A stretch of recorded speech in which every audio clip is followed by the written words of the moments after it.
2011 might well be remembered as the long kiss goodbye for Darren Lockyer. There's been a succession of fond farewells for rugby league's immortal in waiting at various levels, be it club or origin. The post-season test against New Zealand was slated as his last appearance on Australian soil, before departing for the Four Nations tournament in the UK. In their unique style, the Kiwis orchestrated their own greeting.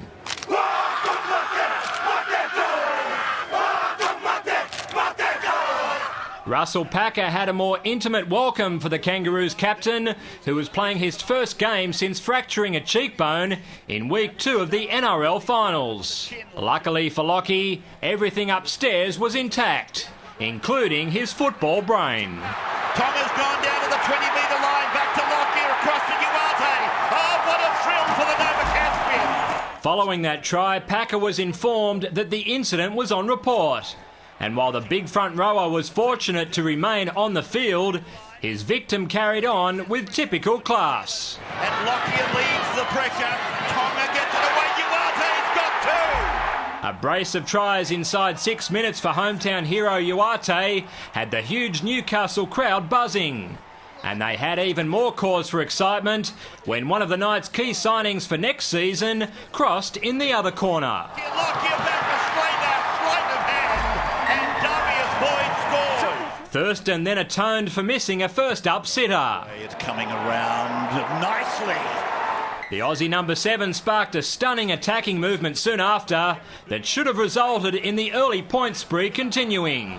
Gets it away to Darius Boyd, puts a kick across to Luke Lewis, should get the bounce, does get the bounce, gives the pass away, Lockyer picks it up, Lockyer gives it to Slater, Slater's heading off to the right, oh, was in for 3! They may have murdered that one, but with Thurston proving every bit as dangerous as Lockyer, it was only a matter of minutes before the Kangaroos clicked into gear once more. He'll pass inside to Lewis, Lewis passes to Lawrence, and Chris Lawrence scores in the test match. After conceding 4 tries in the opening quarter, New Zealand managed to stem the bleeding for just over 10 minutes. But it was like putting a band-aid on an axe wound. Here's another try. Lawrence has scored his second try of the day. And again, perfect execution. They were given the football at the right end of the field.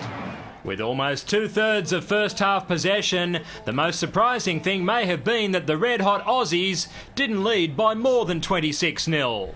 The current World and Four Nations champions were desperate to save face and struck first after the break when Packer powered downfield after wonderful work by Isaac Luke before Kevin Locke leapt out of dummy half to finish things off. Here's Locke with the ball. Locke will score. New Zealand are over through their fullback. Australia had been meandering along until one of their debutants sparked them back to life with just over an hour gone. Slater to Galloway. Go, Keith, go. I think you've got it. I think you might have it. Yes, you've got it. That was followed up by Billy Slater showing his underrated ball skills. Slater puts Tonga through a gap. And Willie Tonga goes in to get one for himself. With the Kiwis' defensive line in all sorts of disarray, Thurston went scouting out wide once more. Darius Boyd sets himself for the line. Will he step? Yes, he does. And Darius Boyd claims his second try of the day. JT joined his skipper for a well-earned rest as Tim Sheens took the chance to preserve his big guns with a hectic month ahead.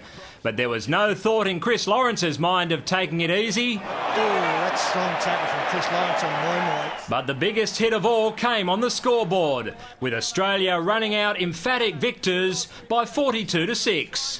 The result and an Ausgrid Stadium record crowd of 32,890 made it a magic exit for the indestructible Lockyer, who is now the most capped player in Test match history of any nation.